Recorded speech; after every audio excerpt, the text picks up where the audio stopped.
नमस्कार, मी दिगंबर शिंदे डिगा पाटील, संपादक एक वृत्त न्यूज चॅनल नांदेड. मित्र हो, माझ्या पाठीमागे आपण पाहू शकता असरजन शिवारामधील ही इमारत जी येत्या काही दिवसांमध्ये न्यायालय वेगवेगळ्या पद्धतीची जी न्यायालय आहे ती सर्वच्या सर्व इमारती या दोन पाठीमागच्या इमारतीमध्ये काही दिवसामध्ये येणार आहेत.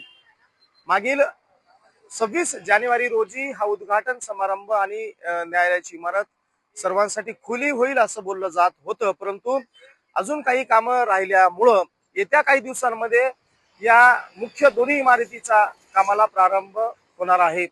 या ठिकाणी न्यायालयामध्ये लेबर कोर्ट असेल, इंडस्ट्रियल कोर्ट असेल, फॅमिली कोर्ट, कोऑपरेटिव्ह कोर्ट, जिल्हा न्यायालय, दिवाणी न्यायालय, सत्र न्यायालय, वरिष्ठ न्यायालय अशा वेगवेगळे न्यायालय या ठिकाणी उपलब्ध असणार आहेत.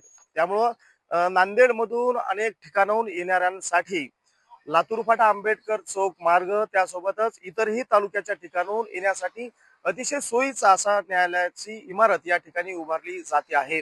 त्यासोबतच नांदेड शहरात आल्यानंतर मोठ्या प्रमाणात ट्रॅफिकचा प्रश्न निर्माण होतो. याकरिता प्रशासन स्तरावरती या असरजन शिवाराच्या भागामध्ये या दोन मुख्य इमारती न्यायालयाच्या उभारल्या संपूर्णत्वाकडे आलेल्या आहेत.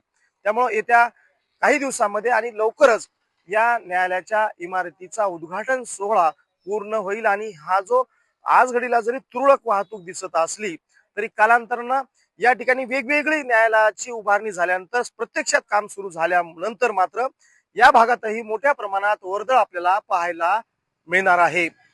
एक वृत्त न्यूज चॅनलसाठी मी दिगंबर शिंदे डिगा पाटील.